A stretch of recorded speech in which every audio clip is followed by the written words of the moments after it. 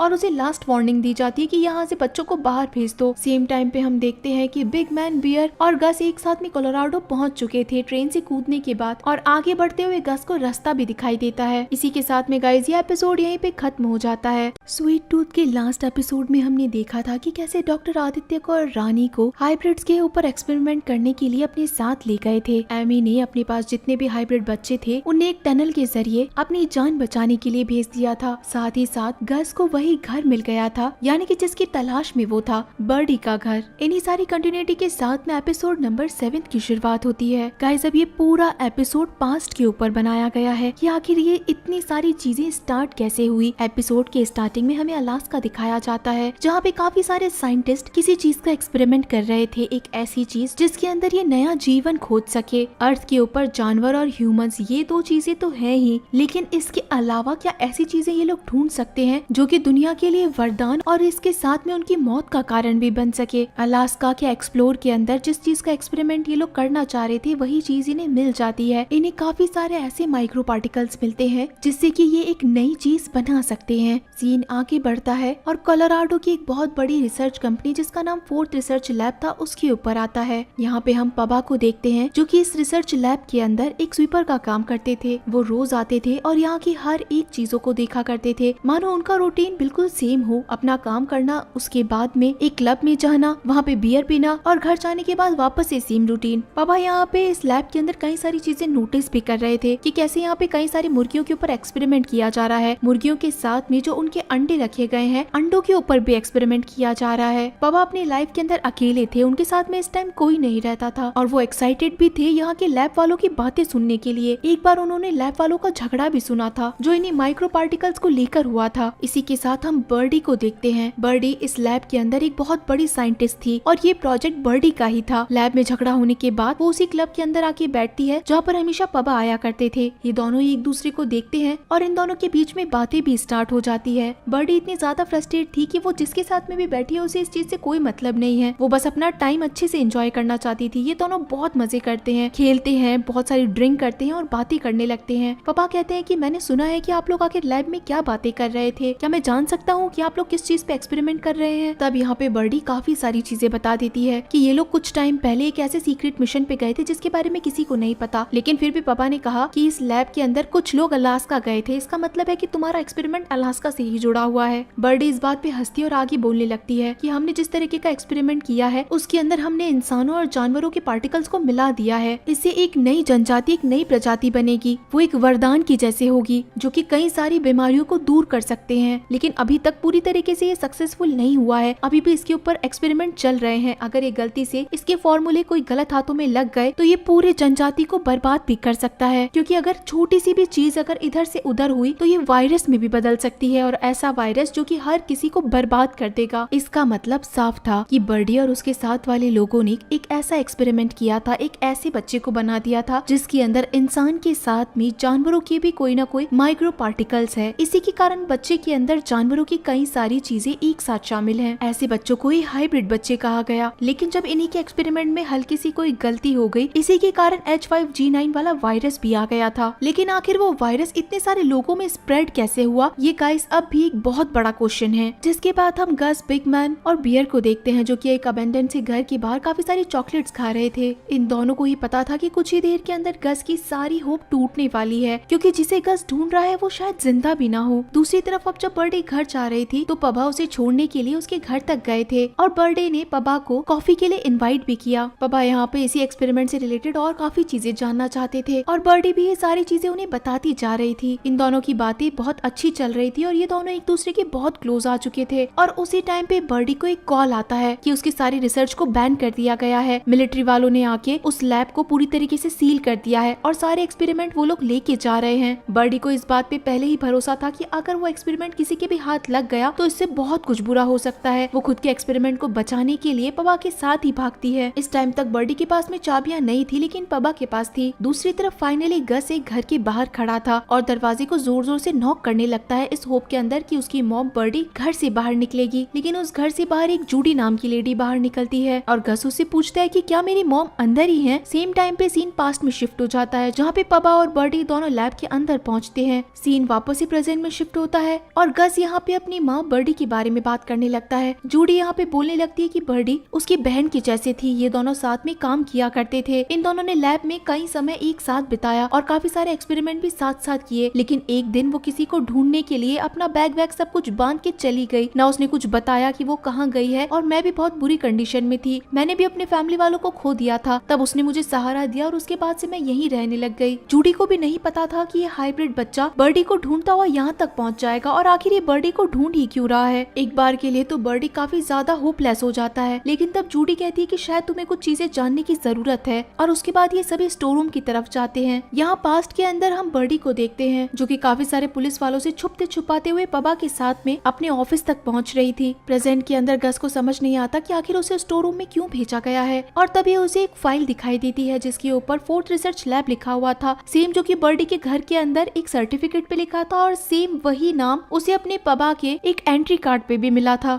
गस को लगता है कि उसके मॉम और डैड एक साथ काम भी किया करते थे और उसके पापा एक साइंटिस्ट भी हैं। तब जाके इन्हें एक फाइल मिलती है जिसके ऊपर GUS लिखा था। इसका मतलब था जेनेटिक यूनिट सीरीज। ये असल के अंदर एक एक्सपेरिमेंट था और उस एक्सपेरिमेंट का नाम जेनेटिक यूनिट सीरीज रखा गया और उससे मिलके बना गस। सेम टाइम पे सीन जब पास्ट में शिफ्ट होता है तो हम हम बर्डी के एक्सपेरिमेंट को देखते हैं, जो कि असल के अंदर एक बच्चा है। उसके ऊपर इस तरह के एक्सपेरिमेंट किए गए जिससे कि उसकी बॉडी के अंदर माइक्रो पार्टिकल्स भेजे गए। वो बच्चा एक ऑर्फन बच्चा था जिसके कोई पेरेंट्स नहीं थे, बल्कि वो सिर्फ और सिर्फ एक एक्सपेरिमेंट था। ये सारी बातें जब गस समझ जाता है तो वो बहुत बुरी तरीके से टूट जाता है कि आखिर उसे किसने बनाया है, क्यों बनाया है, उसका इन लोगों से क्या लेना देना है। सेम टाइम पे पास्ट के अंदर पापा को भी समझ में नहीं आता कि आखिर ये बच्चा चीज क्या है और जो लोग इस एक्सपेरिमेंट को बंद कराना चाहते हैं वो इस बच्चे के पीछे क्यों पड़े हैं। बर्डी कहती है कि इस बच्चे को सिर्फ और सिर्फ तुम ही बचा सकते हो, किसी को तुम्हारे ऊपर शक नहीं होगा। और अब सबका ध्यान भटकाने के लिए पापा यहाँ से बाहर निकलते हैं ताकि सोल्जर्स का ध्यान डिस्ट्रैक्ट हो जाए और पीछे से बर्डी बच्चे को लेके बाहर निकल जाए। यहाँ बर्डी और पापा दोनों एक साथ में भागने वाले थे, लेकिन उस लैब में और भी कई सारी चीजें थी जो कि डिस्ट्रॉय करना बाकी थी। बर्डी उस छोटे से बच्चे को यानी कि गस को पापा को दे देती है और कहती है कि इसे बहुत दूर ले जाओ, ऐसे कोने के अंदर जहाँ इसे कोई नहीं देख पाए। अगर इसे कोई भी देख लेगा तो इसे जरूर मार देगा। मुझे बाकी के क्लूज को जलाना है, तुम पे कोई शक नहीं करेगा और तुम इस बच्चे को बड़ा कर सकते हो। पापा यहाँ पे कहता है कि मुझे तुमसे मिले हुए सिर्फ 1-2 घंटे हुए हैं, हमने साथ में बैठ के कॉफी पी, ड्रिंक करी, इसका मतलब ये नहीं है कि तुम अपना कोई एक्सपेरिमेंट मुझे थमा दोगी। लेकिन तभी वहाँ पे गोलियां चलने की आवाज आती है और पापा भी समझ चुके थे कि वो बर्डी को इस टाइम मना नहीं कर सकते। वो गस को लेते हैं और अपने साथ वहाँ से भाग जाते हैं। बिग मैन भी गस को समझाने की कोशिश करता है कि इसमें तुम्हारी कोई गलती नहीं है, तुम्हें सब लोग प्यार करते हैं और बहुत प्यार करते हैं। लेकिन गस ये सारी चीजें समझने के लिए तैयार ही नहीं था, क्योंकि वो पूरी तरीके से टूट चुका था कि उसके तो कोई पेरेंट्स ही नहीं है। इसी के कारण वो यहाँ से भाग जाता है। पास्ट के अंदर हम पापा को देखते हैं जो कि छोटे से गस को लेके पहले अपने घर पे जाता है, काफी सारा सामान इकट्ठा करता है और उसके बाद एक बहुत दूर जंगल में चला जाता है। इस टाइम पे तो पापा को पता भी नहीं चला था कि कोई वायरस आ चुका है। वो बस इस छोटे से बच्चे को लेके बहुत दूर जाता है ताकि वहाँ पे कोई भी इस बच्चे को समझ ना सके। और इसी के साथ गाइस ये शानदार एपिसोड यहीं पे खत्म हो जाता है। वेलकम एवरीवन, मैं हूँ प्रतीक्षा। गाइस अभी जो सीरीज चल रही है वो स्वीट टूथ की सीरीज चल रही है। काफी अच्छी सीरीज है गाइस, स्टोरी लाइन बहुत अच्छी है, casting, scripting, direction, each and everything guys इसका बहुत ही परफेक्ट है। अब जैसा कि इस पूरी सीरीज का जितना भी सीक्रेट था ऑलमोस्ट ऑल हम सबको वो 7th एपिसोड के अंदर पता चल चुका था कि आखिर इस वायरस को बनाया किसने था, किसने खोजा था, कहाँ से खोजा था। और उसके बाद में हल्की सी फेरबदल के कारण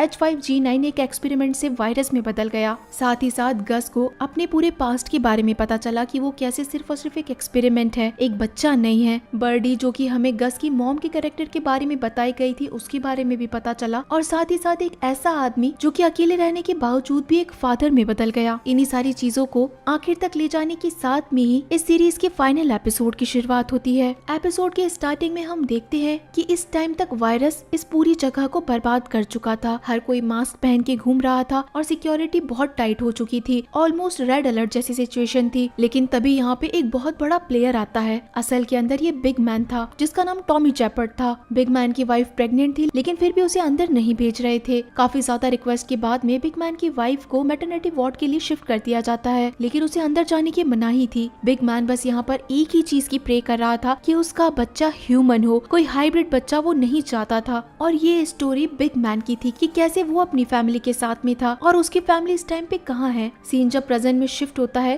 तो बियर और बिग मैन दोनों मिलके ही गस को ढूंढते हैं कि आखिर गस कहाँ पर गया होगा। गस बियर को कहता है कि तुम यहीं पे रहो, हो सकता है कि वो छोटा सा बच्चा यहाँ पे वापस आए और उसे तब यहाँ पे कोई नहीं मिले, मैं उसे जाके अकेला ढूंढता हूँ। गस यहाँ पे जंगल के अंदर अकेला घूम रहा था, जोर जोर से चिल्ला रहा था, खुद को कोस रहा था और आखिरकार बर्डी की पिक्चर को भी वो फेंक देता है क्योंकि वो उसकी माँ भी नहीं है। आगे जाने के बाद में उसे एक अपेंडेंट सा प्लेन भी दिखाई देता है, लेकिन अभी भी उसका रेडियो सिस्टम काम कर रहा था, पूरी तरीके से तो नहीं, लेकिन गस की छेड़खानी के बाद जरूर वो स्टार्ट हो जाएगा। इसी के साथ में सीन गाइस वेंडी के ऊपर शिफ्ट होता है। वेंडी को फील हो रहा था कि उसके जू के अंदर यानी उसके घर के अंदर काफी सारे लोग घुस आए हैं। असल के अंदर ये काफी सारे लोग नहीं बल्कि जनरल एबर्ट अपने साथ में पूरी मिलिट्री लेकर आया था। मिलिट्री वाले एमी को लास्ट वार्निंग देते हैं कि या तो तुम घर से बाहर आ जाओ या फिर ये सारे लोग घर के अंदर आ जाएंगे। एमी अभी भी पीछे नहीं हटी थी और कहती है कि ये बच्चे तुम्हें बिलोंग नहीं करते हैं, इन पे तुम्हारा कोई हक नहीं है, तुम यहाँ से जा सकते हो। एमी असल के अंदर बस उन लोगों का टाइम वेस्ट कर रही थी ताकि कैसे भी करके ये बच्चे जल्दी से जल्दी यहाँ से भाग जाएं। और अब जब ये लोग बात नहीं मानते और इस जू के अंदर घुसपैठी करते हैं तो एमी के पास में भी अच्छे खासे प्लान थे। वो काफी सारे क्रैकर्स यानी कि काफी सारे फटाके आतिशबाजी के लिए लेकर आई थी और जैसे एक सोल्जर का पैर किसी ट्रैप के ऊपर पड़ता है तो सारे फटाके एक साथ इन सोल्जर्स को उड़ाते हैं। इतनी देर के अंदर बच्चे टनल से भाग के अपने सेफ प्लेस पे पहुंच चुके थे और ये सेफ प्लेस गाइस एक चर्च था। सबसे ऊपर पहले वेंडी पहुंचती है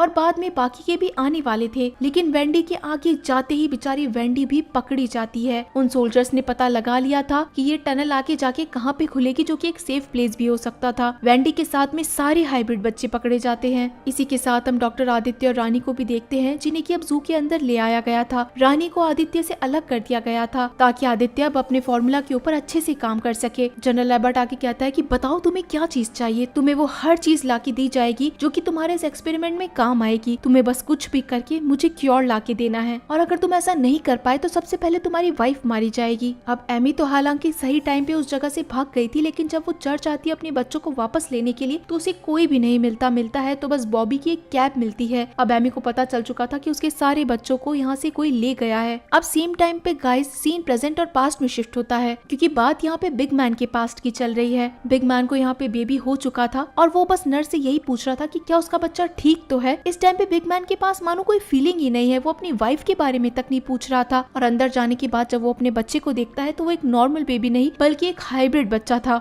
बिग मैन ये चीज एक्सेप्ट कर ही नहीं सकता था, वो वहाँ से भाग जाता है, मानो कि वो किसी को भी नहीं चाहता, ना अपनी वाइफ को ना अपने बच्चे को। लेकिन गाइस यहाँ पे बहुत ही शानदार कनेक्टिविटी दिखाई गई है। जब बिग मैन पास्ट के अंदर भाग रहा था तभी उसे यहाँ पे डॉक्टर आदित्य मिलते हैं, यानी कि आज से तकरीबन 5 से 10 साल पहले। और डॉक्टर आदित्य बिग मैन को कहते हैं कि आपकी वाइफ कैसी है और आपका बच्चा कैसा है, वो दोनों बहुत स्पेशल हैं। बिग मैन बस खुद यहाँ से भागना चाहता था, लेकिन काफी सारी चीजें रियलाइज करके भी वो यहाँ से नहीं भाग पाता और अपनी वाइफ और बच्चे के पास चला जाता है। इसी के साथ हम बियर को देखते हैं, जो कि अभी भी काफी सारी चीजों को ढूंढ रही थी। इसी कारण उसे एक वॉकी टॉकी मिलता है जो कि इस टाइम तक बंद था, और उसे अपने बचपन के दिन भी याद आते हैं। वो जूडी के पास बैठ जाती है। हम यहाँ पे गस को देखते हैं, जो कि इस टाइम पे बहुत ही शांति से बैठा था, और बिग मैन ने अब गस को ढूंढ लिया था। अब जैसा कि हमने बिग मैन की स्टोरी देखी कि उसके वाइफ और बच्चों के पास जब वो लौट के आया और प्रेजेंट टाइम के अंदर वो दोनों ही उसके पास नहीं है, इसका मतलब है कि वो भी काफी ज्यादा अकेला है और गस से उसका अटैचमेंट बहुत ज्यादा है। एक लास्ट मैन होने के बावजूद भी उसने ये सारे काम को छोड़ दिया और अब वो गस के साथ ही अपनी फैमिली बनाना चाहता है। वो गस के अंदर अपना बेटे को देखता है। वो गस को समझाता है कि भले ही तुम एक नॉर्मल बच्चे नहीं हो, लेकिन तुम सबसे प्यारे हो, तुम्हें सबने प्यार किया है। वो पापा जो कि तुम्हारे असली पापा हैं भी नहीं, लेकिन उन्होंने तुमसे बहुत प्यार किया, तुम्हें बहुत अच्छे से बड़ा किया, तुमने मेरे अंदर भी सारी फीलिंग्स चेंज कर दी। बिग मैन यहाँ पे अपने पास्ट के बारे में भी गस को बताता है कि जो मेरा बच्चा था वो भी बिल्कुल तुम्हारी जैसा ही था।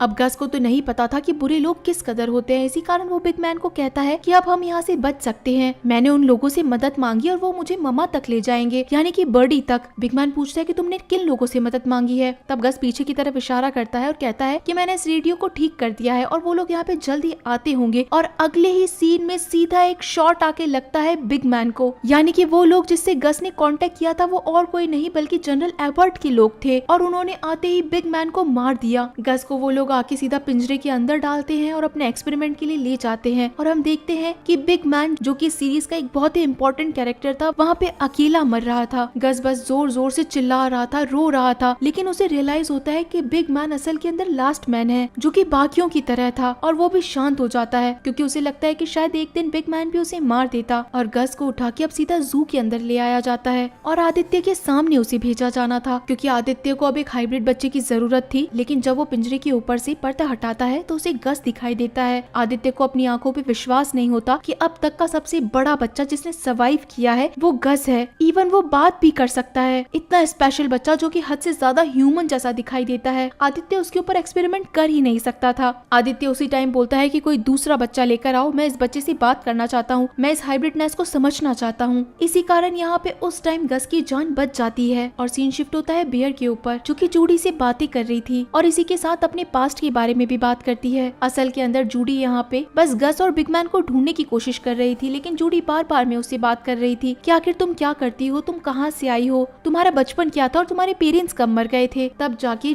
बियर अपने बारे में बताती है, वो अपना असली नाम बताती है और कहती है कि मैं उस समय तकरीबन 6 साल की थी और मेरी एक छोटी बहन भी थी जो कि हाइब्रिड थी। अब गाइस आप वापस से देखिए, डियर की जो छोटी बहन थी वो और कोई नहीं बल्कि वेंडी थी। वापस से एक और कनेक्टिविटी। डियर बताती है कि मैं जब छोटी थी तो मेरे पेरेंट्स भी उसी वायरस से मर गए थे और कुछ लोग आके मेरी बहन को मुझसे बहुत दूर ले गए। उसके बाद मैं अकेली रही। जूडी पूछती है कि आखिर तुम कितने टाइम तक अकेली रही, तो बियर बताती है कि मैं काफी सालों तक अकेली रही और उसके बाद मैं अकेला रहना सीख लिया। बियर यहाँ पे उसी वॉकी टॉकी को स्टार्ट करने की भी कोशिश कर रही थी। सेम टाइम पे हम बिग मैन को देखते हैं जो कि यहाँ पे बस मरा हुआ था। तभी कोई गाड़ी से बाहर निकलता है और बिग मैन को एक ट्रेलर के अंदर डाल के अपने साथ ले जाता है। अब ये कौन है गाइस, ये आपको एपिसोड के लास्ट में पता चलेगा, लेकिन साथ ही साथ एक बहुत ही प्यारा सीन यहाँ पे दिखाया जाता है कि बिग मैन अभी भी मरा नहीं था, वो इंजर्ड था, इसी कारण उसकी आंखें बंद थी। हम गस को देखते हैं जिसे उस कमरे के अंदर लेके आया गया था जहाँ पे काफी सारे हाइब्रिड बच्चों को रखा गया था और ये हाइब्रिड बच्चे सारे के सारे वेंडी के साथ के थे।